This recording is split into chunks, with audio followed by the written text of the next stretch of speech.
Hello, this is Jim Wilson from BMC Customer Support, and in this video we will look at the customer-centric test lab that is built for each Premier Support customer.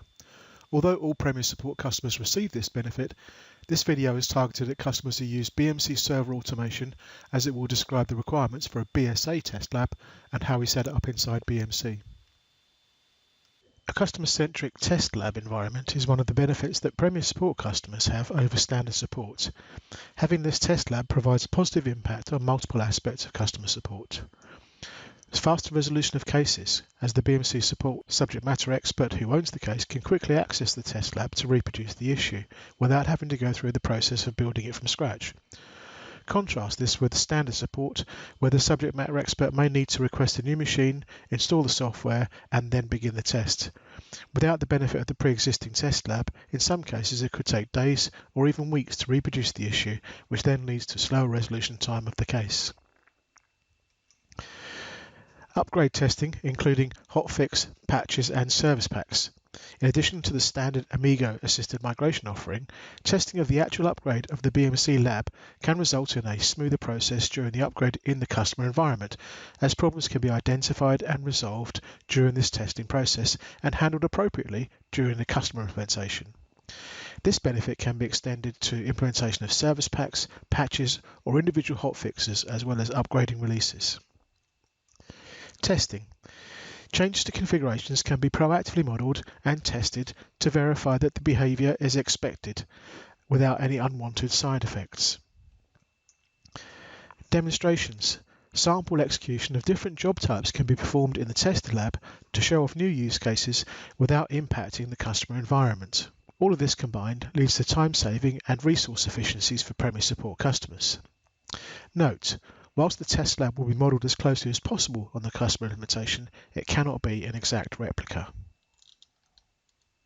In order to create a test lab environment, we will need to understand the current production environment architecture. The first step would be to obtain an architecture diagram where we can go through the details of how the environment is set up. Next, we would need to understand the current use cases, for example, patching, compliance, provisioning, etc.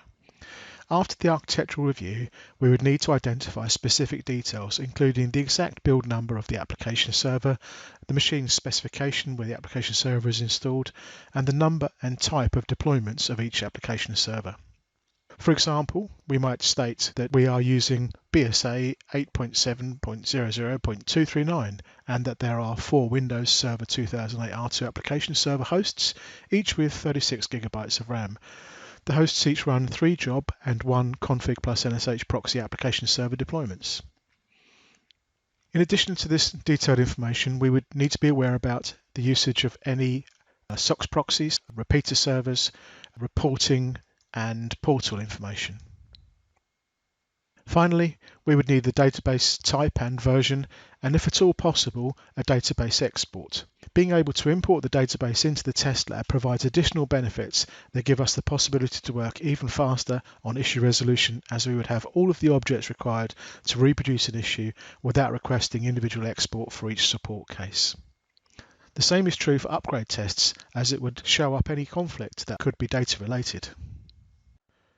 After we've gathered all required information, we are ready to start to build the test lab environment. Based on the information received, we can request from BMC IT Services new machines to be built.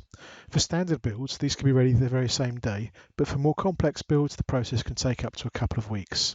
Every test lab environment is unique and tailored per each Premier Support customer's production environment, but as BMC Server Automation has a 3-tier architecture, we can figure out a basic structure.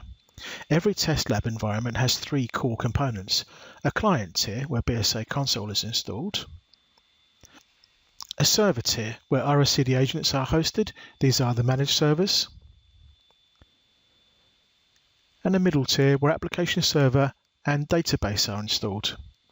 To continue with our example, where the production environment has 4 server nodes, each of which is running 3 job and 1 config plus NSH proxy deployments, in our core test lab we would have 1 server for BSA console, 1 server for BSA application server with 3 job and 1 config plus NSH proxy deployments, and also the file server RSCD agent, and 1 server for the core database.